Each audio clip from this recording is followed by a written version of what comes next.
ಇವತ್ತು ನಾವು ಮಾತಾಡೋಕೆ ಹೊರಟಿರೋದು ಒಂದು ಲೋಹದ ಬಗ್ಗೆ, ಚಿನ್ನ. ಬೇರೆ ಯಾವ ಲೋಹ ಕೂಡ ಮನುಷ್ಯರನ್ನ ಇಷ್ಟೊಂದು ಆಕರ್ಷಿಸಿಲ್ಲ. ನಮ್ಮ ಇತಿಹಾಸ, ನಮ್ಮ ಆರ್ಥಿಕತೆ, ಅಷ್ಟೇ ಯಾಕೆ ನಮ್ಮ ಭವಿಷ್ಯದ ಜೊತೆಗೂ ಇದು ಬೆರೆತು ಹೋಗಿದೆ. ಪ್ರಶ್ನೆ ಇಷ್ಟೇ, ಏನಿದೆ ಈ ಚಿನ್ನದಲ್ಲಿ ಅಂಥದ್ದು? ಯಾಕೆ ಸುಮಾರು 40,000 ವರ್ಷಗಳಿಂದ ನಾವೆಲ್ಲ ಇದರ ಹಿಂದೆ ಬಿದ್ದಿದ್ದೇವೆ? ಇದರ ಹೊಳಪಿನ ಹಿಂದಿರೋ ಅಸಲಿ ಕಥೆ ಏನು? ಈ ಪ್ರಶ್ನೆಗುತ್ತರ ಬೇಕಂದ್ರೆ ನಾವು ಸ್ವಲ್ಪ ಟೈಮ್ ಟ್ರಾವೆಲ್ ಮಾಡಬೇಕು. ನಮ್ಮ ಇತಿಹಾಸದ ಪುಟಗಳನ್ನ ತಿರುವಿ ಚಿನ್ನಕ್ಕೂ ನಮ್ಗೂ ಇರೋ ಈ ಹಳೆಯ ಸಂಬಂಧದ ಆಳಕ್ಕೆ ಇಳಿಯೋಣ. ಚಿನ್ನದ ಕಥೆ ಶುರುವಾಗೋದೆ ಸುಮಾರು 40,000 ವರ್ಷಗಳ ಹಿಂದೆ. ಸ್ಪೇನ್ನ ಗುಹೆಗಳಲ್ಲಿ ಸಿಕ್ಕ ಚಿನ್ನದ ಪುಟ್ಟ ತುಣುಕುಗಳಿಂದ ಶುರುವಾಗಿ ಪ್ರಾಚೀನ ಈಜಿಪ್ಟ್ನವರಂತೂ ನಮ್ಮಲ್ಲಿ ಮಣ್ಣಿಗಿಂತ ಚಿನ್ನನೇ ಜಾಸ್ತಿ ಇದೆ ಅಂತ ನಂಬಿದ್ರು. ಚಿನ್ನ ಅಂದ್ರೇನೆ ಪವರ್, ದೈವತ್ವ. ಇನ್ನು ಮಾನ್ಸ ಮೂಸ ಕಥೆ ಇದೆಯಲ್ಲ, ಅದು ಬೇರೆನೇ ಲೆವೆಲ್. ಅವರೊಂದು ತೀರ್ಥಯಾತ್ರೆಗೆ ಹೋಗಿ ಎಷ್ಟು ಚಿನ್ನ ದಾನ ಮಾಡಿದ್ರು ಅಂದ್ರೆ ಇಡೀ ಈಜಿಪ್ಟ್ನಲ್ಲಿ ಚಿನ್ನದ ಬೆಲೆ ಪಾತಾಳಕ್ಕಿಳಿದು 1 ದಶಕದವರೆಗೂ ಮೇಲೆ ಬರ್ಲೇ ಇಲ್ಲ. ಯೋಚ್ನೆ ಮಾಡಿ. ಸರಿ, ಆ ಪ್ರಾಚೀನ ಕಾಲದಿಂದ ಸೀದಾ ಇವತ್ತಿನ ಆರ್ಥಿಕ ಜಗತ್ತಿಗೆ ಬರೋಣ. ಇಲ್ಲಿ ಚಿನ್ನದ ರೋಲ್ ಕಂಪ್ಲೀಟ್ ಆಗಿ ಚೇಂಜ್ ಆಗಿದೆ. ಒಂದು ಕಾಲ ಇತ್ತು, ಆಗ ಗೋಲ್ಡ್ ಸ್ಟ್ಯಾಂಡರ್ಡ್ ಅನ್ನೋದು ಇಡೀ ಜಗತ್ತಿನ ಎಕಾನಮಿಗೆ ಅಡಿಪಾಯ ಆಗಿತ್ತು. ಇದರರ್ಥ ಏನು ಅಂದ್ರೆ ಸರ್ಕಾರ ಪ್ರಿಂಟ್ ಮಾಡೋ ಪ್ರತಿಯೊಂದು ನೋಟಿಗೂ ಅದಕ್ಕೆ ಸಮನಾದ ಚಿನ್ನವನ್ನ ಬ್ಯಾಂಕ್ನಲ್ಲಿ ರಿಸರ್ವ್ ಇಡಬೇಕಿತ್ತು. ಅಂದ್ರೆ ಹಣದ ಬೆಲೆಯನ್ನ ಡಿಸೈಡ್ ಮಾಡ್ತಿದ್ದಿದ್ದೇ ಚಿನ್ನ. ಆದ್ರೆ ಈಗ ಆ ಸಿಸ್ಟಮ್ ಇಲ್ಲ. ಇವತ್ತು ನಾವಿರೋದು ಫಿಯೆಟ್ ಸಿಸ್ಟಮ್ನಲ್ಲಿ. ಅಂದ್ರೆ ಸರ್ಕಾರದ ಒಂದು ಮಾತಿನ ಮೇಲೆ ಹಣಕ್ಕೆ ಬೆಲೆ ಬರುತ್ತೆ, ಅದರ ಹಿಂದೆ ಯಾವುದೇ ಚಿನ್ನದ ಸಪೋರ್ಟ್ ಇಲ್ಲ. ಈ ದೊಡ್ಡ ಬದಲಾವಣೆಯಿಂದ ಏನಾಯ್ತು ಅಂದ್ರೆ ಚಿನ್ನ ಬರೀ ದುಡ್ಡಾಗುಳಿಲಿಲ್ಲ, ಅದು ಒಂದು ದೊಡ್ಡ ಇನ್ವೆಸ್ಟ್ಮೆಂಟ್ ಅಸೆಟ್ ಆಯ್ತು. ಎಕಾನಮಿ ಡೌನ್ ಆದಾಗ ಜನ ಓಡಿ ಹೋಗೋ ಸೇಫ್ ಹೆವೆನ್ ಅಥವಾ ಸುರಕ್ಷಿತ ತಾಣವಾಯ್ತು. ಈಗ ನೋಡಿ ರೀಸೆಂಟಾಗಿ ಏನಾಗಿದೆ ಅಂತ. 2025ರ ಸುಮಾರಿಗೆ ಟ್ರೇಡ್ ಟೆನ್ಷನ್ ಹಾಗೆ ಸೆಂಟ್ರಲ್ ಬ್ಯಾಂಕ್ಸ್ಗಳು ಮುಗಿಬಿದ್ದು ಚಿನ್ನ ತಗೊಂಡಿದ್ರಿಂದ ಚಿನ್ನದ ಬೆಲೆ ಮೊದಲ ಬಾರಿಗೆ ಪ್ರತಿ ಔನ್ಸ್ಗೆ $4,000 ಗಡಿ ದಾಟಿತು. ಇದು ಬರೀ ಒಂದು ನಂಬರ್ ಅಲ್ಲ, ಇದು ಗ್ಲೋಬಲ್ ಎಕಾನಮಿಯಲ್ಲಿ ಆಗ್ತಿರೋ ದೊಡ್ಡ ಬದಲಾವಣೆಗಳ ಒಂದು ಸಿಗ್ನಲ್. ಹಾಗಾದ್ರೆ ಇಷ್ಟು ದೊಡ್ಡ ಏರಿಕೆ ಆದ್ಮೇಲೆ ಎಲ್ಲರ ತಲೆಯಲ್ಲೂ ಒಂದೇ ಪ್ರಶ್ನೆ, ಇನ್ನು ಮುಂದೆ ಏನು? ಚಿನ್ನದ ಫ್ಯೂಚರ್ ಹೇಗಿದೆ? ಬನ್ನಿ ಎಕ್ಸ್ಪರ್ಟ್ಸ್ ಏನ್ ಹೇಳ್ತಾರೆ ಅಂತ ನೋಡೋಣ. JP ಮಾರ್ಗನ್ನ global commodities strategy head Natasha Kaneva ಅವರ ಮಾತನ್ನ ಕೇಳಿ. ಅವ್ರು ಹೇಳ್ತಾರೆ, ಚಿನ್ನದ ಬೆಲೆ ಏರಿಕೆ ಹಿಂದಿರೋ ಟ್ರೆಂಡ್ಸ್ ಇನ್ನೂ ಮುಗಿದಿಲ್ಲ, ಜನ ಚಿನ್ನದ ಕಡೆಗೆ ತಿರುಗುತ್ತಿರೋದು ಇನ್ನೂ ಮುಂದುವರಿಯುತ್ತೆ ಅಂತ. ಅವರ ರಿಸರ್ಚ್ ಪ್ರಕಾರ 2026ರ ಕೊನೆಗೆ ಚಿನ್ನದ ಬೆಲೆ ಪ್ರತಿ ಔನ್ಸ್ಗೆ $5,000 ತಲುಪಬಹುದು. ಇದೊಂಥರ ದೊಡ್ಡ ಜಂಪ್ ಅಲ್ವಾ? ಇಷ್ಟಕ್ಕೆ ನಿಲ್ಲ. ಅವರ ಪ್ರಕಾರ ಈ ಏರಿಕೆ ಹೀಗೆ ಮುಂದುವರೆದರೆ 2027ರ ಕೊನೆಗೆ $5,400 ಕೂಡ ತಲುಪಬಹುದು.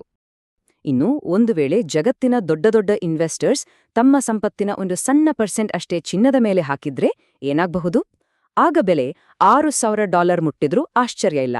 ಇದು ತೋರ್ಸೋದು ಚಿನ್ನದ ಪೊಟೆನ್ಷಿಯಲ್ ಎಷ್ಟಿದೆ ಅಂತ. ಸರಿ, ಈ ಬೆಲೆ ಏರಿಕೆ ಯಾಕೆ ಆಗ್ತಿದೆ?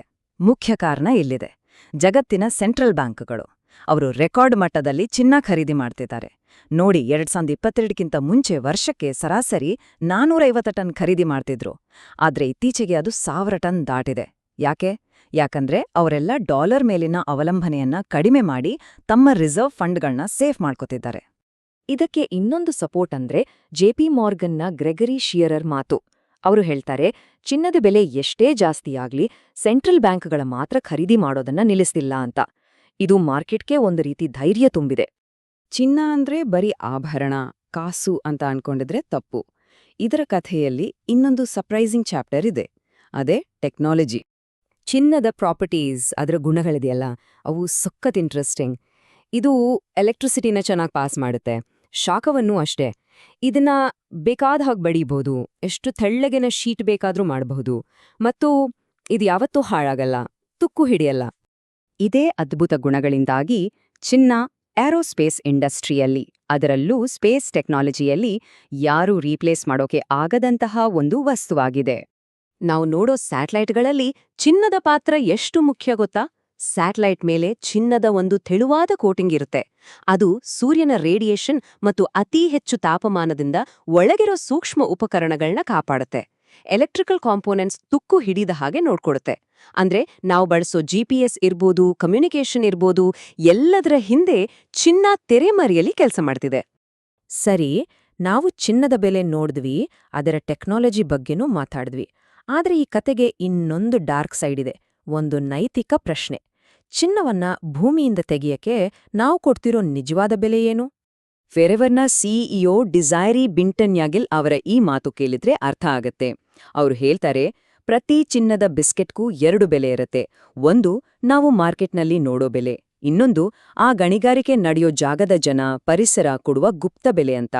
ಎಥಿಕಲ್ ಆಗಿ ಅಂದ್ರೆ ನೈತಿಕವಾಗಿ ಚಿನ್ನ ಸಿಗೋದು ಯಾಕೆ ಕಷ್ಟ? 3 ದೊಡ್ಡ ಕಾರಣಗಳಿವೆ. ಮೊದಲನೇದು, ನಾವು ಬೆಲೆ ಬಗ್ಗೆ ತಲೆ ಕೆಡಿಸ್ಕೊಳ್ತೀವಿ, ಆದ್ರೆ ಸರಿಯಾದ ರೀತಿಯಲ್ಲಿ ಗಣಿಗಾರಿಕೆ ಮಾಡೋಕೆ ಬೇಕಾದ ಚೂರ್ ಹೆಚ್ಚಿಗೆ ದುಡ್ಡು ಕೊಡೋಕೆ ರೆಡಿ ಇರಲ್ಲ. ಎರಡನೇದು, ಅರಿವಿನ ಕೊರತೆ.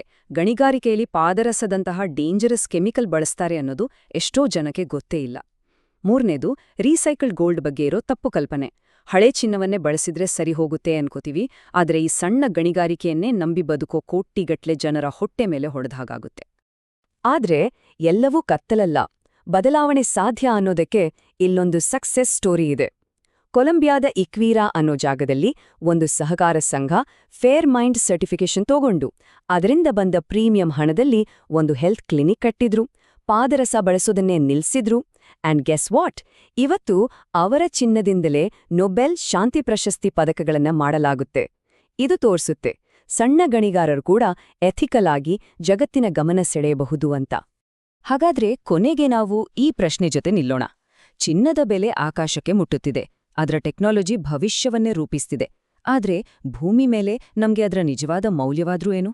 ಅದು ಬರೀ ದುಡ್ಡೇ, ಟೆಕ್ನಾಲಜಿನ, ಅಥವಾ ನಮ್ಮ ಮೌಲ್ಯಗಳ, ನಮ್ಮ ನೈತಿಕತೆಯ ಒಂದು ಅಳತೆಗೋಲ? ಇದ್ರ ಬಗ್ಗೆ ಯೋಚಿಸಬೇಕಿದೆ.